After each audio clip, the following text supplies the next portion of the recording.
Federal judge in Maryland has ordered the Trump administration to restore millions in AmeriCorps funds slashed by DOGE cuts. About $557 million will flow back into critical services and jobs across at least 26 states who filed a lawsuit back in April. But funding will not be restored to everyone. CBS News national correspondent Lana Zak joins us now from Iowa City, Iowa, to talk more about this. So, Lana, first off, explain the lawsuit and why the ruling wasn't unilateral.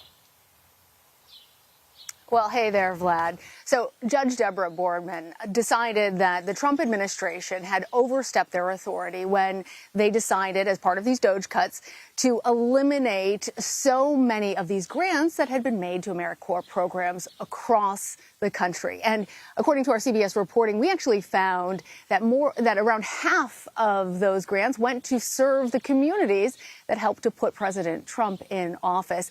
When she decided that, however, she ruled in favor of the plaintiffs, which were those 24 Democratically run states. They were run by Democratic governors and the District of Columbia. So for them, their funding is expected to be restored. But for the 26 Republican-led states, they didn't join the lawsuit against the Trump administration. So for those communities, they should not expect at this moment, unless the White House decides to intervene and restore the funding for AmeriCorps, for any of their programs to come back. All right, so you've spoken with people impacted by these cuts in Iowa. Where they will remain in effect, what are they telling you, Lana? Well, I spoke with a volunteer who, as soon as we got this news, he was a volunteer leader. He had been a volunteer himself. I had been covering this story for a while, as you know, Vlad, and the remarkable work that he and his team did, they worked on wildfire mitigation. They were down in Florida with hurricane relief. They helped with tax preparation for low-income Americans. All of those good volunteer works cut.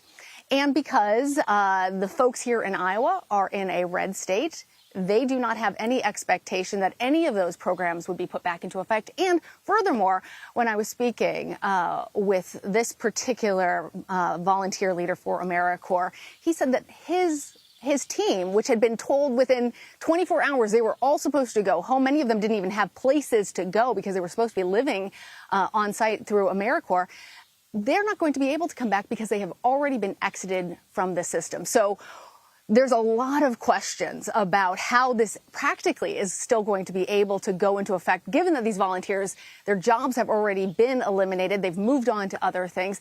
And there's one other really important part of this, Vlad. The judge's ruling does not affect the Trump administration's plans to cut 85% of the support staff for AmeriCorps. Those cuts are expected to be made permanent later this month. All right, crucial reporting there from Lana Zak.